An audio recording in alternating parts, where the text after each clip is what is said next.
Welcome to the Irish Occupational Therapy podcast, hosted by me, Jen Trechek. And me, Aideen Rutledge. This podcast is dedicated to exploring the world of occupational therapy, sharing the latest research and techniques and providing insights into the many ways that occupational therapy can help people of all ages live more fulfilling and meaningful lives. Whether you are a practicing occupational therapist, a student of occupational therapy, or simply curious about this fascinating field, this podcast is for you. We'll be interviewing experts in the field, sharing stories from the front lines of occupational therapy practice, and providing tips and advice for anyone looking to get the most out of their therapy. So sit back, relax, and join us on this exciting journey into the world of occupational therapy in Ireland. Welcome to the final episode of this season of the Irish Occupational Therapy podcast. We thought we would end with just a chat between myself and Aideen, just to talk about the difference between private and public occupational therapy. There's a vast range of options when it comes to occupational therapy and services in general in Ireland, and it can be a little bit confusing. And for both myself and Aideen, we've worked in the private system and in the public system. So we thought for OTs it might be interesting to get more of a sense of some of the benefits and challenges of both. I suppose it's important to say that we're not advocating either or. Everybody finds the right service for them and the right service to work in for them. But we just thought we'd share some of our experiences and thoughts. Would you agree, Aideen? Where are you at with this? Absolutely. And Jen, I suppose again, disclaimer, we are both currently working as private occupational therapists. In preparation for this podcast, we were very conscious of that. So we hope that that's reflected in the content of this. We are conscious not to be biased towards the private sector because we absolutely see the benefits of both for occupational therapists and for people accessing occupational therapy. So we are going to take that two-strand approach to this podcast. This isn't just about occupational therapists, it's about parents and people who want to access occupational therapy, exploring the options of what's available in Ireland. Because it can be confusing in Ireland. We do have layers and tiers of services, and I suppose we have the health services executive, which on behalf of the government provides healthcare services, and then we have third sector, which would be voluntary organisations and charity sector organisations who provide services, some funded by charity services and some funded by the government as Section 37. And then we've got private occupational therapists as well. And I found this quite confusing when I moved from living and working in the UK for years. Do you understand the system, Aideen? As did I, Jen. So I'm from the north. I trained in Northern Ireland, worked for Northern Ireland in Northern Ireland for the National Health Service, like yourself, Jen. So whenever I moved to the HSE, I was very confused, and it's different in each part of the country. There are different names for the voluntary sectors. We'll not go through all of them now because they're different for each county nearly as well. But yes, very confusing. So as someone who needs to access occupational therapy, where do you go? There isn't a HSE advice line, am I right, Jen, that people can call and inquire? Yeah, HSE Live, which has got advisors on where to start and what services are there. So HSE Live, if you Google that as well, they've got a website. And I suppose the HSE website has got lots of information on there around services in the different areas. Let's talk about the benefits of the public system, first of all, for people who need to access occupational therapy. So one of the striking features for me, having worked in the public system, is that multidisciplinary team working. I absolutely really thrived in that environment, and I think it's the optimal environment for children, for adults who need to access therapy services. You can be signposted to other related professionals like physiotherapy, speech and language therapy, nursing. And that's, again, as we say, a benefit to accessing a public system. Yeah, I think particularly when there's complex needs, it's good to have a number of different disciplines involved in understanding what might be going on for somebody, whether that's physical health or mental health. Sometimes you need a few different perspectives, and because teams are situated together in the public sector, that makes that team working, multidisciplinary working very straightforward and easy. It's a more seamless service then for the service user. Yeah, and once you're in, and people can coordinate with each other. And I suppose the access route for certainly for secondary care services is via the GP. So if you're somebody who's got a concern around mental health, physical health, disability, going to your GP will know what's available in the locality and will make that referral into HSE services. And then when you're accepted into HSE services, there is so much strength in having that wider team approach that you don't always get when you're trying to find individual practitioners in the private sector. Absolutely. Another striking benefit, of course, is the finance side of things. Yeah. So accessing the public system for occupational therapy is going to be free. That is because private is so expensive. That absolutely is a really key benefit. And there's so many people in Ireland who aren't in a position to pay privately, and even when you have health insurance, sometimes it doesn't cover all of it. So, and I would always kind of encourage people to make use of what's available to them, and look at what the needs for themselves or their child, if it's their child they're looking for support for, look at what is the best option for them. Because I have, in my private capacity, had parents say to me, I decided to go down a private route because I could afford it, or I had health insurance, and I felt it would be fairer to leave the public system for people who maybe can't afford private healthcare. And I think that's a really honourable intention and idea. But the public system can open doors. It can, once you're registered with the disability services, for example, then that stays in the system, and it can potentially lead to access to services going forward. So always think about, the person that needs the support and what options are best for them, rather than, feeling that you have to give up a place because somebody else deserves it more. I don't think that's necessarily the case. And I think too, Jen, a lot of it's access to the public service.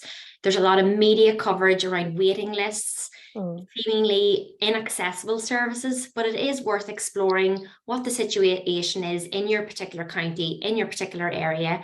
There may not be an extensive waiting list, and it is worth looking at every avenue, isn't it? Yeah, and even if you're, if you're not on the list, you're not getting in, as I say. So even if it does take a while and you look to access private support in the meantime or alternatives, at least then when an assessment becomes available, or you have access to it, then you can make use of it. And I think it doesn't have to be either or. We can work in partnership.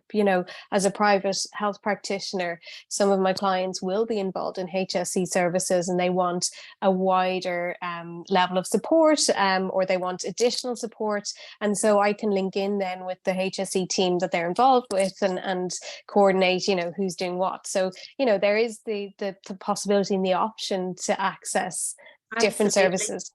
Absolutely, Jen. I've done that as well, whereby I've had a child that I work with privately, who I see across both home and school, and the occupational therapist attached to the CDNT doesn't have the capacity to see that child at home. So we're able to liaise and work very effectively to ensure, again, that it is a seamless service across both public and private for that individual. When we move on then to the private sector and the benefits that it gives choice, I suppose, is the main one that it gives to people who need to access occupational therapy. And we want to also just outline that in accessing a private occupational therapist, you can visit the Association of Occupational Therapists Ireland website, and there is a directory there of occupational therapists based according to locality, geographical locations, and also skill sets and areas of expertise. So if someone needs to explore private occupational therapy, they can visit that website and look further. The choice, and I suppose one of the challenges with the public sector, and we've kind of alluded to it, but wait lists. There is, pockets where it's not too bad, but for most services, there is some level of waiting time. And there's also, in my experience, quite high thresholds in order to be able to access services. So, in mental health, people have to be at quite a high level of distress in order to be able to access the services. And once they're in, it's great, but it's not always easy to get in the door. So that's where I think private healthcare can come into its own a little bit in terms of easy accessibility. Absolutely, Jen. Like, we talk about early intervention, and some people then obviously young children spring to mind when we mention early intervention. Early intervention is key across the lifespan.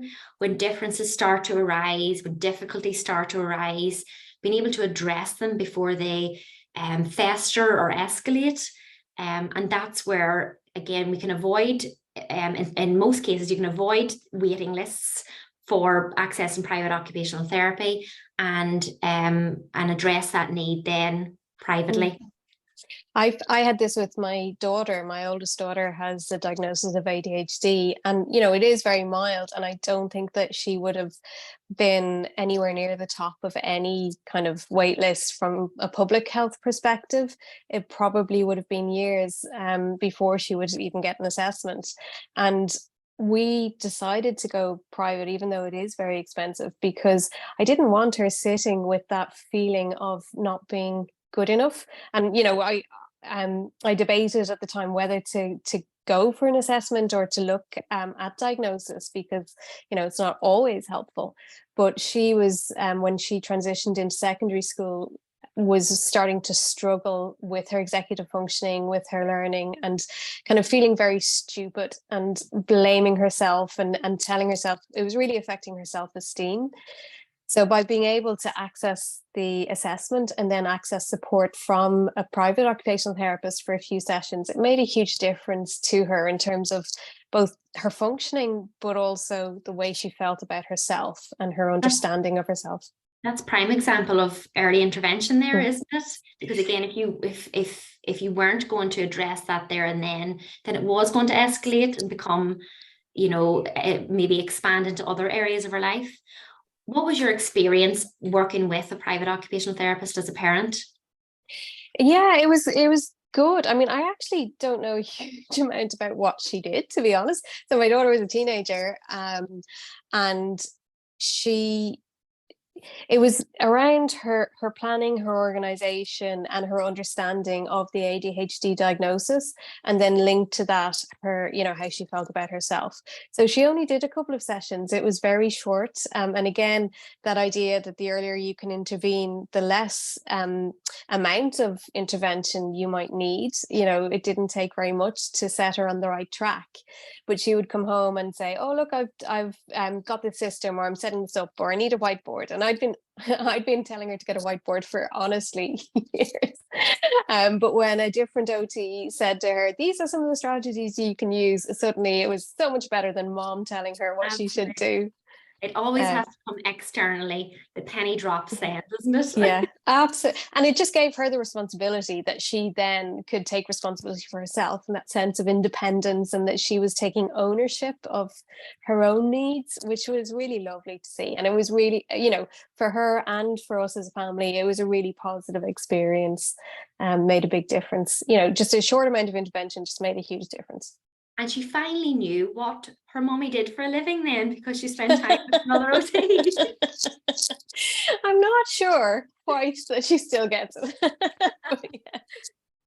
What about then, let's talk about the benefits of the public system as an occupational therapist. So working within, whether it be the HSE or the voluntary sector, what was your experience of working in the public system, Jen? So I I haven't worked in the HSE in Ireland. I've worked in the NHS in the UK, which is public, and I've worked in charity sector, a third sector, in Ireland. And I suppose the immediate thing that comes to mind is the security that that can bring as an OT. You know, you've got access to experienced clinicians, you've got that kind of safety net of a wide team around you, security just in terms of terms and conditions, you know, it's something that we hear all the time when I talk to OTs about potentially moving into the private sector. Is kind of, what about the pension and, you know, annual leave and all of those kinds of things. So, you know, there are definite benefits.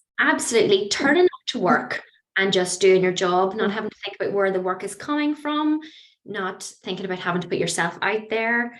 One of the things that I love about the public system is, and I know we are accountable as private, we're all, as occupational therapists, we have to be accountable to be registered with CORU, but there is that other layer of accountability in the public system around career development.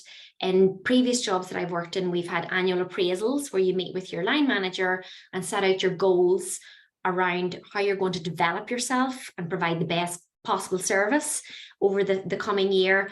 Also, supervision is easily accessible in my experience within the public system.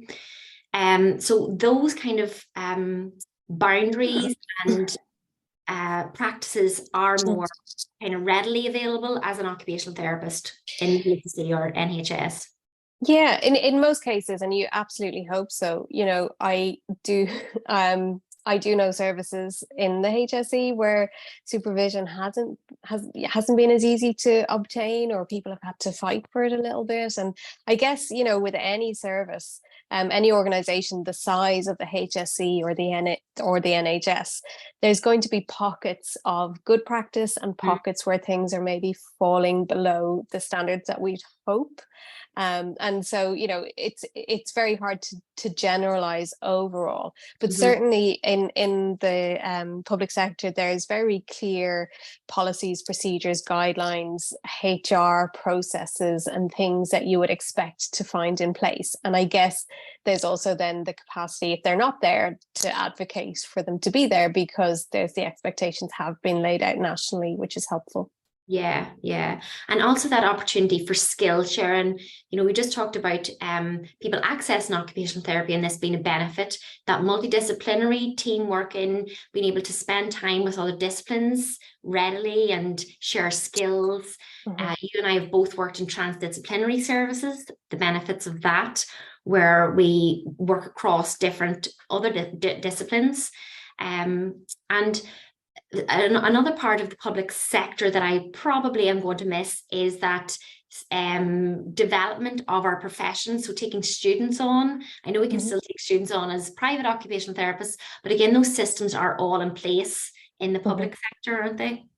Yeah, it's set up, and absolutely there's the support of other OTs and being able to you know, advocate for your profession, develop your profession within the area that you're working in is really valuable, really important.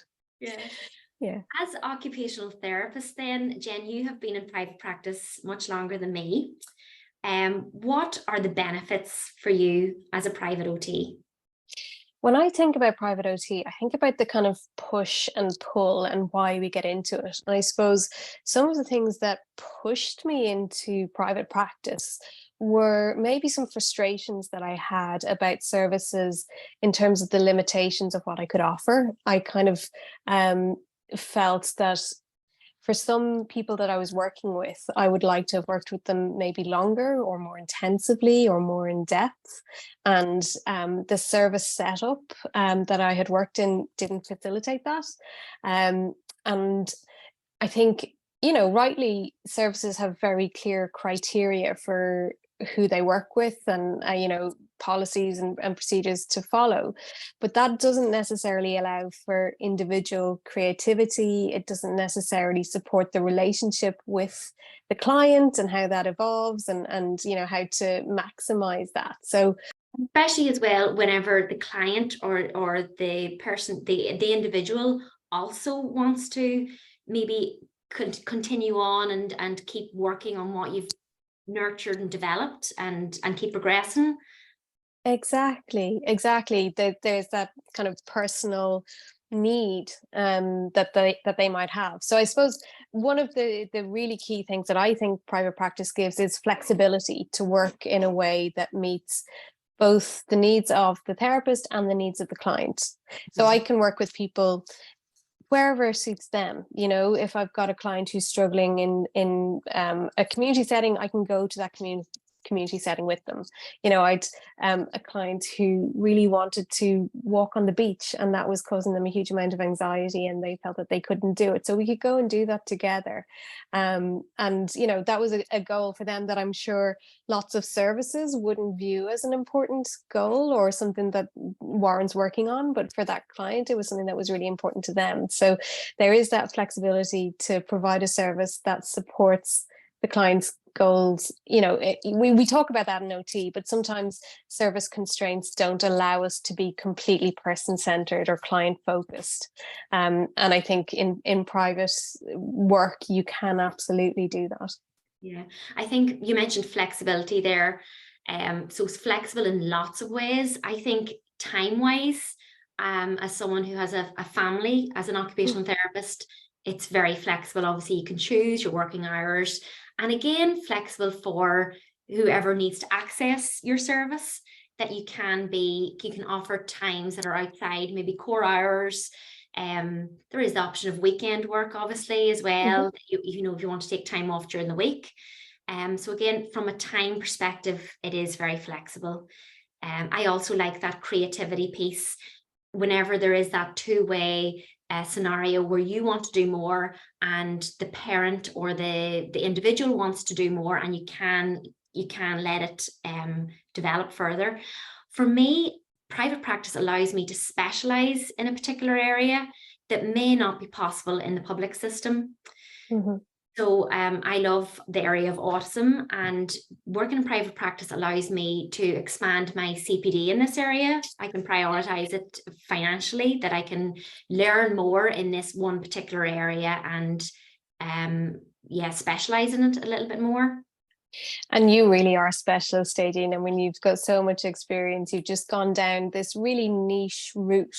And we need practitioners to do that, to kind of go, this is my area that I love. And when you're passionate about it, you learn more about it, which is fab. And I think you can also expand your CPD, you know, because I know some practitioners who get into private and work in one particular area and then do CPD that maybe they wouldn't have had the opportunity to do in a job, because it doesn't relate directly to the work that they are doing, but it then allows them to expand into different areas. For example, I've got a colleague, she's actually based in France, who her background is mental health and addiction, but had an interest in working with people with cancer, and so did CPD around that area and has begun to expand into a new field. So there's a lot more choice in terms of the direction that you take with your career, I think.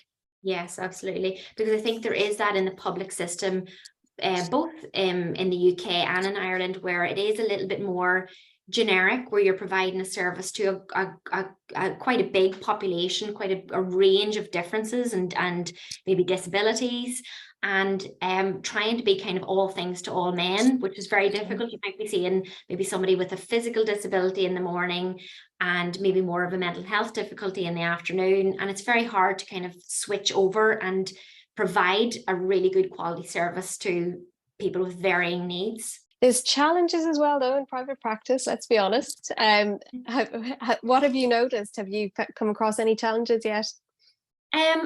This is probably still linked to a positive, if I'm to begin with. So I suppose putting your name to, I suppose, your service, your business, that's exciting, and you're creating something that's new, and that's that you see maybe a gap in what's out there already.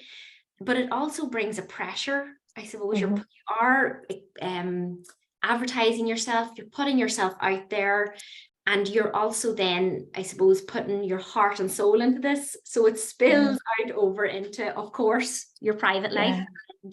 And time-wise as well, getting it established, it takes a lot of commitment, a lot of extra hours. I do think it's worth it, but it is just something to consider, that it isn't the easy route. It's not all plain sailing, as you say. And it isn't just, it's not we were talking being ourselves, Jen, about being able to go off on annual leave. You're finishing today for 2 weeks annual leave. Yay! Yeah, brilliant. That holiday feeling. I love that, just leading up to going on holidays. I find in the public sector, you can put your out of office on, close off your computer, walk out the door, and there isn't that responsibility on your shoulders. Whereas when it is your own workplace and your own service, that responsibility just, it can't really fully be switched off, in my opinion. Yeah. No, you do have to keep the business going and think about how you do that. I think, I mean, all of those challenges are there. I think one of the things for me that I've been reflecting on lately is nearly a sense of hierarchy or snobbery around private practice. And, is there, from some people, a sense that private practitioners are money grabbing, or they're only in it for financial gain, or that it's not as good as the HSE. And I struggle with that a lot, because obviously we do need to get paid, so we do need to, and in Ireland, talking about money can be really uncomfortable. We don't like to do it, and so that was a real challenge for me, particularly in the early days, in terms of asking for payment for my service. And when I think about how much I charge, it's really important to acknowledge it's not just for the time I spend with the client. That needs to cover my CPD, my supervision, my insurance, my rent, all of the extra things that I am spending money on in my business. But I think that's something that we don't always recognize. For people who haven't worked in private practice, they might not see that bigger picture, and it kind of can look like, oh, you're just in it for lucrative, because it's lucrative. And I would say that's not necessarily the case. Yeah, and hopefully we've outlined that there are the other reasons, that particular interest that you have in a speciality, or wanting to create something, to fill a gap in the public sector, something that you've identified, and to be able to give people choice as well. They're really important points. And I think it's really helpful when, private and public sector OTs can work together. And I've had some really lovely experiences of being able to do that with OTs in mental health teams and in hospitals as well, in terms of just being able to connect and kind of support the client just in different roles, that our intentions are the same, and our ethics and our guiding principles and our code of conduct, and that's our CORI registration is the same regardless of where we work. So starting from that foundation of respect is really important. Yeah, and I think that highlights just another area that's a challenge in private practice that you just touched on there about CORI registration. You are responsible yourself for ensuring that you're properly supervised on a regular basis, and that you are, progressing your career, engaging in CPD. The onus is on you in private practice, and you're accountable to yourself. So that's just another thing to bear in mind for occupational therapists in private practice. Yeah, and you need to factor that in terms of where you source your supervision from, and that you have budgeted for all of that as well. But having said that, I have never once regretted making the move from public into private. I absolutely love being able to as you say, dictate your own working days and, you know, provide the kind of service that you really want to provide, that you feel makes use of your skills and talents and meets the needs for the person. Um, but I think, you know, there's no right or wrong with this. Different people prefer different modes of working. And, you know, different times of your life as well might mean that different options are more preferable. You know, certainly when I was starting my family and I had, you know, bills and mortgages and kind of was worried about maternity leave, that wouldn't have been the time for me to head into private practice. And, you know, now my kids are a little bit older, I've got less demands at home, I've got a bit more energy for work. That, you know, that helps. Absolutely. Can you see yourself ever going into public practice again, Jen?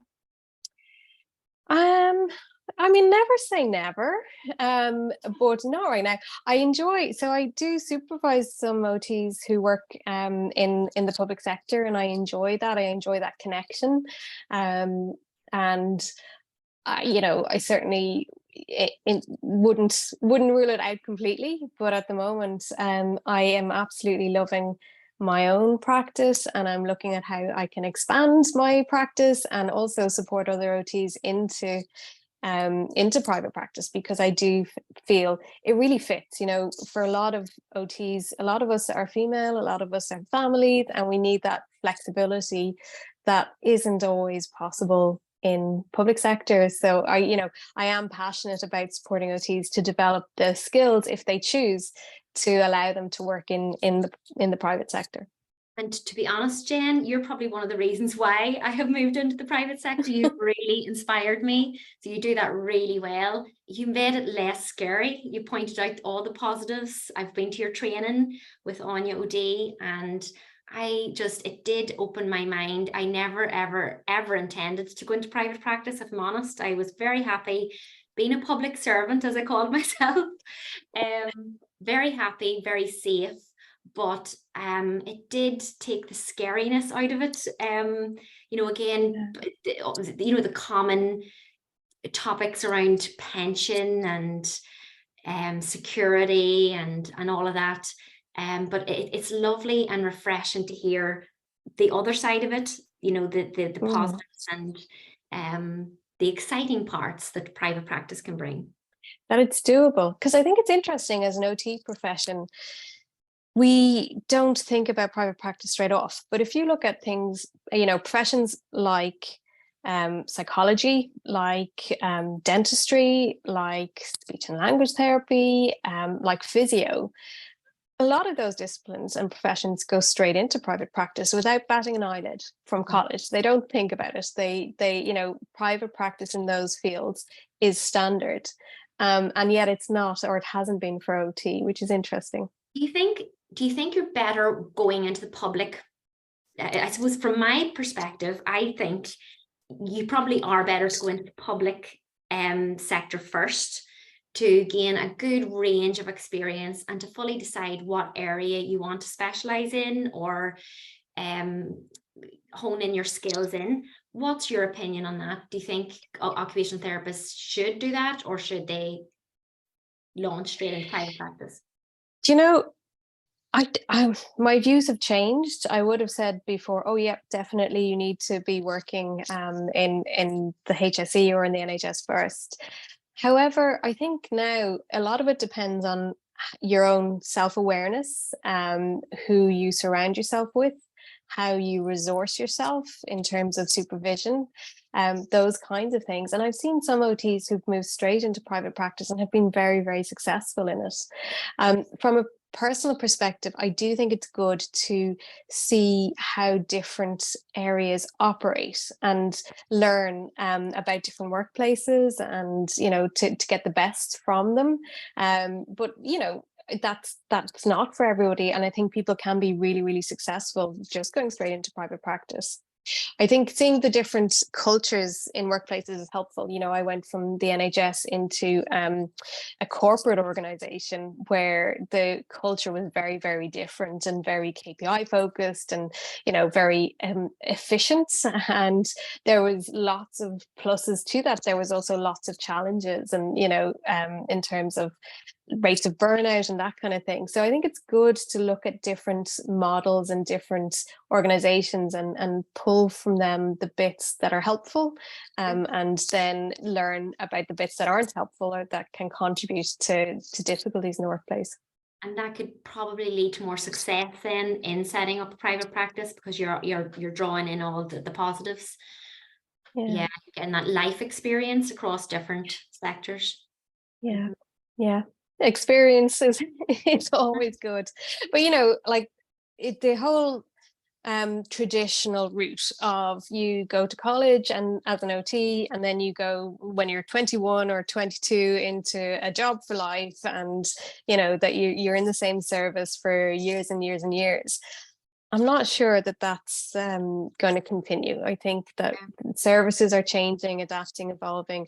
As OTs, as a profession, we're changing, adapting, evolving all of the time, and we all need to stay on top of things. So to keep it fresh, and I think to avoid burnout as well, Aideen, we talked about that recently in terms of people feeling stuck in a role or in a job that is unhealthy for them. And, sometimes a change is as good as a rest, and we need to try different things. And what a fantastic profession we're in as occupational therapists. If you do get tired in your particular area that you're working in right now, there are so many other options and so many other avenues. And that's what we want to explore with this podcast. Hopefully in season 2, we're going to speak to many more occupational therapists working in lots of different sectors, so that we can really raise the awareness of our profession and what we can do, how it can be so very different, how your daily work in one particular field can be so very different to an occupational therapist working in another. Absolutely. And, one of the things that I've loved about doing this podcast over this season has been meeting so many different people, but I'm so aware there's there's a wider range of OT options than we've even touched on. We have hardly spoken to any physical OTs. We're really keen to do that. So, as this goes out, we're in the process of recording season 2, and we are always open to people. If you're an OT who's listened to this and you think, actually, I've got something to say, I'm in an area that hasn't been showcased that people need to know more about, we'd love to hear from you. Or if you're, somebody who's used services or who's worked alongside an OT, or, anyone who's got an interest in the area, if you think that you would like to contribute to this podcast in some way, please do get in touch at the Irish OT podcast at gmail.com. Pretty sure that's it. We still haven't learned it. We haven't learned it off yet, despite the whole season. We are conscious, Jen, that as a mental health OT and a children's OT, that we probably have had that focus for this season 1, but we are keen to expand out. Yes, in particular, I would love to speak to maybe an OT who works in the area of dementia. I think that would be really interesting. Raise the awareness of our role in that field. We hope to speak with a seating specialist occupational therapist as well. Any particular area on your list that you want to explore a bit more, Jen? I'm interested in ergonomics and also housing is an area that I personally have not had a huge amount of experience in, and would love to find out more about that. So many areas, it's fab. Yeah, it's great. So lots to look forward to. Thank you all for tuning in and listening into this episode as we draw close to season 1, and we look forward to join us again for season 2. Bye. That's all for today's episode on the Irish Occupational Therapy podcast. We hope you enjoyed our discussion and found it informative and engaging. If you've any questions or comments, we would love to hear from you. You can email us at irishotpodcast@gmail.com or connect on Instagram or Facebook. And remember to subscribe to our podcast so that you never miss an episode. If you found this episode helpful, please leave us a review on your preferred podcast platform. Your feedback is important and helps us to improve the show, so please do leave it. Thank you for listening to the Irish Occupational Therapy podcast, hosted by myself, Jen Trachek. And myself, Aideen Rutledge. We look forward to sharing more insights and knowledge with you in future episodes. Until then, take care.